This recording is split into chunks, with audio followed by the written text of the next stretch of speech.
Yo tout le monde, alors c'est pas vous vous dites quel jeu il va présenter pour son prochain let's play? Ou bien, oh le gars là il nous saoule avec ses let's play. Et si c'est ce que vous avez dit, allez crever. Vraiment, si je vous saoule avec mes let's play, qu'est-ce que vous faites sur cette chaîne? Vous n'avez rien d'autre à faire sur YouTube? Bon, j'ai décidé de créer une nouvelle série qui va tourner autour de la programmation. La programmation.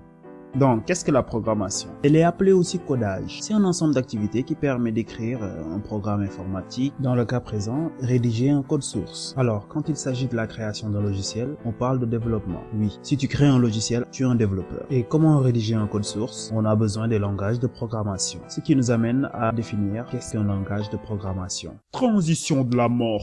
Le langage.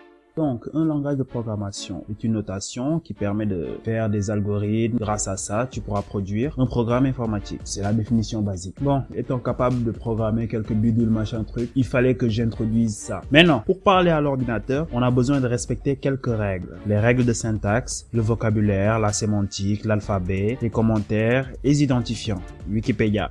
But de la série. Donc, pourquoi est-ce que je fais cette série? Eh ben, c'est simple. Déjà, j'aurais besoin d'immortaliser mes créations et donc, pourquoi pas me créer aussi une communauté de programmeurs qui pourront m'aider parfois.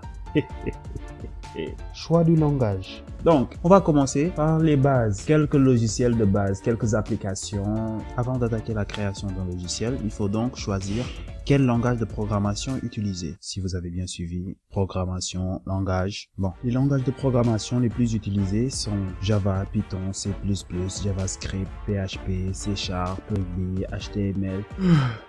Bon, pour le reste, allez sur Google. Pour ma part, j'ai choisi le C++. Ne me demandez pas pourquoi, c'est ce que j'ai choisi. On verra après. Conclusion.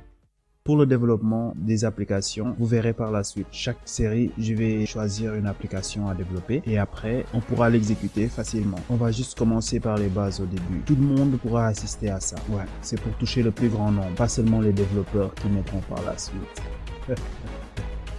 Ouais bon. Et ben merci d'avoir regardé la vidéo. Allez, ciao tout le monde.